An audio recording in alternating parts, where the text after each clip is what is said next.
Hey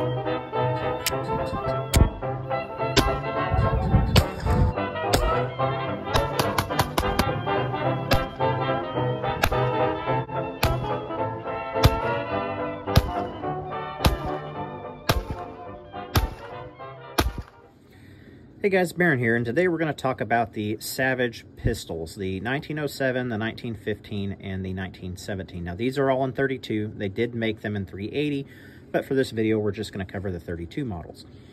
So to start with, the 1907 is the original, and it saw the most time in production. Now this pistol is a semi-automatic 32 ACP, fires from a 10-round magazine. And these were the first commercially successful double-stack handguns. So it has a 10-round double-stack magazine. Now, the high power gets a lot of credit for being the first double-stack. It was not. It was these, by far, were the first most commercially successful double-stack handguns.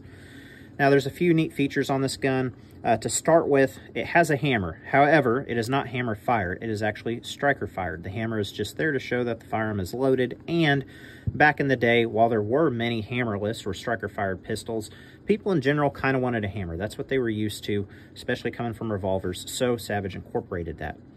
Now, before we get more into this gun actually derives from the test trials where the military is looking for a 45 ACP pistol, and there was a much bigger version of this N45 that did not pass the trials. This gun is derived from that. So on the top, you'll generally see, and I don't know if this will show up. Maybe it will. Yeah, so that 1905 patent date, that actually comes from the earlier pistol when the patent was awarded. So these guns started production in this 1907 model from 1907 to 1920, again seeing the most production time out of the three variants. They're all very similar, but we're going to cover some of the differences. So first off, all of these field strip the same way. So what you're going to do is remove your magazine, which has a release here. Magazine's out. At this point, we're going to check the chamber, and it's empty. And what I'm going to do is lock it back. So you have your safety here. Put it on fire, pull the slide back, and rotate the safety up, which will hold the slide open. From here, you're going to turn this piece, and it'll only go one way. When it's angled as such, you pull out, and your whole striker assembly and bolt is now removed. It is not necessary in most circumstances to disassemble this, and I would highly recommend that you don't unless you need to perform a major repair. And if you want to for further cleaning, you'll want to hold this to put pressure on this piece in the hammer, and you're going to push this piece down, which will release that. You can then clean in there further if you need to, but again, I would go no further than this. At this point, I'm going to go ahead and cock this again, so it's in this position for reassembly. And this is dirty, I just shot it. From here, you're going to apply pressure to the slide, lower your safety, and ease the slide forward, at which point it will come off, the barrel comes out, spring comes out, and now you are disassembled. You can clean everything you need to from here. The grips on these are an absolute nightmare to try to get off, and then they're even harder to get back on. A lot of times you'll see these with cracks and chips, and while they make replacement grips, they are very difficult to put back on. So take care when handling these that you don't damage the grips. This one has a little bit of rattle to it, but that's okay. It's not damaged, and I'm not going to worry about that. When you're in here, this does disassemble. I would not. It can be a kind of a pain to get reassembled, but you can clean everything you need to from here. Barrel, pretty standard stuff. And then there's not much going on in the slide. It's just a cover. This gun technically will be considered a blowback because the barrel rests here in the frame, and that's how it rides as you shoot. To reassemble, you're going to go ahead and insert the barrel back into the frame as such. Put your recoil spring back on, and then this slides over the top. Takes a little bit of effort. Now you're going to push this all the way to the rear, flip that safety back up, and you're now ready to reinstall the striker assembly, which we're going to do now. Insert, you're going to push down on this piece to get it to clear, all the way in and lock, and then you rotate. And what we're looking for is alignment here with that rear sight. You want it to be nice and centered, at which point we're going to reapply pressure to the slide, drop the safety, and we're good to go. Now, on these guns, and any old gun, I don't recommend dry firing. Parts are still somewhat available for these, but you really don't want to wear these out. And how I run these, I generally will put a snap cap in first and then load the rest of my magazine. That way I'm not on risk of damaging the firing pin on this or the striker. So that is the 1907. They have that really cool, unique kind of retro look to them. And they're just an iconic pistol. These were marketed very heavily as an anti-burglar gun, very popular in the Prohibition. Buffalo Bill did some advertisements for these, which are prevalent. You can still find those on Gunbroker, Google, and things like that to purchase. They're really neat. But the big advertising slogan was 10 shots quick, which is the 32 ACP version because the 380 doesn't hold as many. These guns are very, very controllable. They're pretty reliable, especially with full metal jacket ammo, and they just shoot well. The sight picture, while not much, let's see if we can show this and get it to actually focus. It is more than a 1911 of the day. Let's see if we can get that into focus. But not much more. Compared to the Colt 1903, this has better sights, and to me, it handles better. It's just a very smooth shooting and enjoyable gun to shoot. So, that's the 1907. Go ahead and put this back, slide it out of the way, and then move on to the 1915.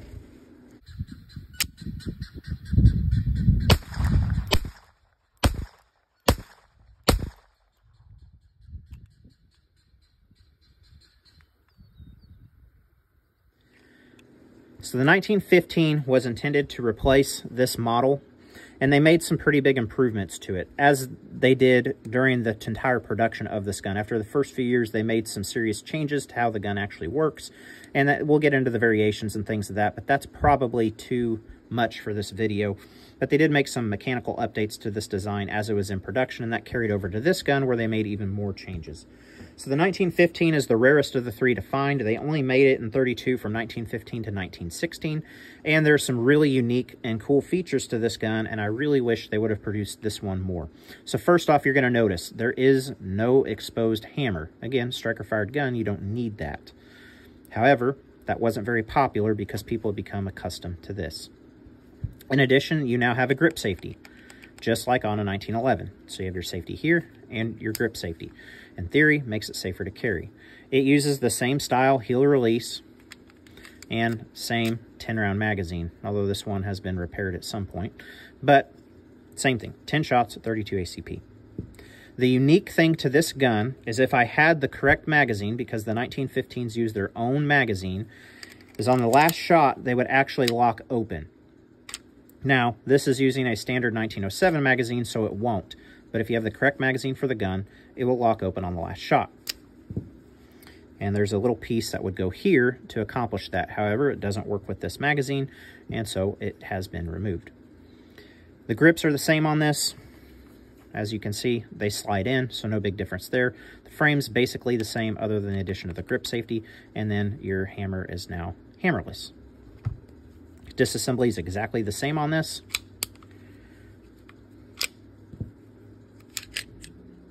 So nothing too crazy there.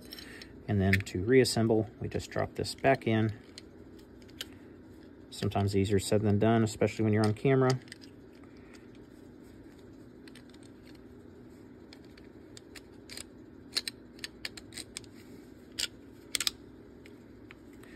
Striker assembly goes back in. Twist, and we are now reassembled. Really neat guns, and again, very forward thinking, going away from the hammer, having the grip safety. This is my favorite variant of the three. Again, only 2 years of production on that, 1915, 1916. And that leads us into the 1917 version, which has the most visual changes.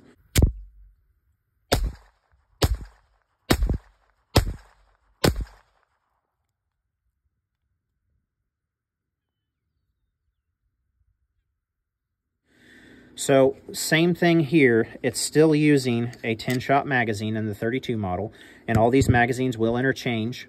And of course, if you have a 1915 magazine, it won't work in the other ones very well, but they all use the same 1907 magazine. 10 rounds, nothing's changed there. Now, where we do see changes is that now you have a screw for the grip panels.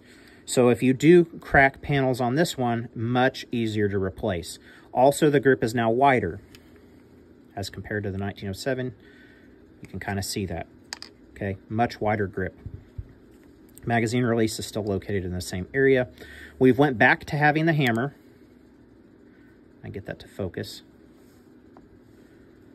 But the hammer is different. I'm not as big a fan of this hammer as the other one, purely from an aesthetic point of view. I think that the original had a much better look. Also, you'll notice that the slide serrations are now more narrow and there's more of them. The finish on these is also different. Instead of having a more glossy blue, most of these will be found in kind of a parkerized or a really dull gray finish. It's still a nice finish, but I really like this Art Deco style look on these, and I really like the bluing that was on them. The 1917 was made from 1920 to 1926 in 32, and really more or less same gun, just different grip and different aesthetics. Disassembly is exactly the same. No major changes there. They did go away from the magazine locking open on these. They went away from the grip safety. They kind of simplified production and just changed the look to offer a new model. And they made the grip larger. That's really the only change to the 1917. All three of these guns are an absolute joy to shoot. There is still some parts availability out there if you find one that needs repaired. Generally speaking, unless it's grips on the early model, they're pretty easy to get back up and running. 32 ACP, believe it or not, I know everybody wants 9mm or 45 or 10mm. 32 ACP is still a pretty capable cartridge, especially with some of the hollow points out there now, but you need to shoot these guns with those to see what's actually going to work. I tried Fort Scott Munition, which is the closest thing to a full metal jacket round, but still in that self-defense category, and none of these guns really liked it. Damn it, Bobby. Damn it, Bobby, this just ain't right. That being said, full metal jacket rounds is still better than throwing a rock. And you have 10 shots of it. Again, recoil on all these, very mild, very nice shooting guns. The sight picture on all of them is going to be exactly the same. There's no change there. And generally, these can be had between $500 and $750, depending on condition. And as far as markings go, they're all basically the same. There's not a lot of change on them. Let's see if I can get that to focus. And it's not going to, but not a lot of changes there. But these are really neat, historically significant guns. My advice if you buy one is to get snap caps. Throw a snap cap as your first round. That way you're not damaging your striker or the firing pin. And just enjoy them. And really, in the modern times, these could still be a viable option, although I don't like carrying these old guns chambered, which sort of defeats the purpose. But if you're one of those who doesn't carry chambered anyway, maybe not a bad option for you. Now let's talk about something that really bothers me with Savage. So Savage, as of late, has come out with new handguns. They're back in the handgun market.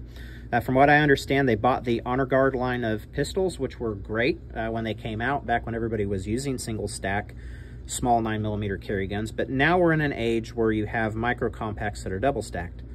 The thing about it that frustrates me so much is Savage already had that design over 100 years ago, yet they buy a company that's making a single stack 9mm to compete with the market. And then they come out with the 1911s, which is fine. A lot of companies do. But please, Savage, go back to this. Go back to it. Maybe you don't want to do 32 ACP. Well, you had them in 380. Bring them back in 380. Put a firing pin block in them. Maybe change just a few things, but keep this aesthetic. Maybe put better sights on them. Again, a firing pin block. Maybe change the recoil system if you want to, if you don't want to do a blowback gun. But bring these back. This is what you're known for in handguns. They're excellent. They have a wonderful reputation. They're great shooters. They're high quality. They're decent capacity, and they're small. These things are awesome. So if Savage is listening, which they probably aren't, please, for the love of God, stay away from the handguns that you're currently producing and go back to what you're known for in the handgun market. There is a very lacking area in modern handguns that still have a classic look. If you wanted to do that with the 1911, scrap it, bring these back, please. So guys, that's going to be a wrap. I love these things. I think that everybody should have at least one variant of it. choose your flavor. They're all great. Can't go wrong with any of them. Each one kind of has pros and cons, whether it be specific magazines or the grip panels, or, you know, whether you like the look of one or the other, but they're all wonderful shooters. They're a great piece of history, and it's really something that Savage should be proud of and should bring back.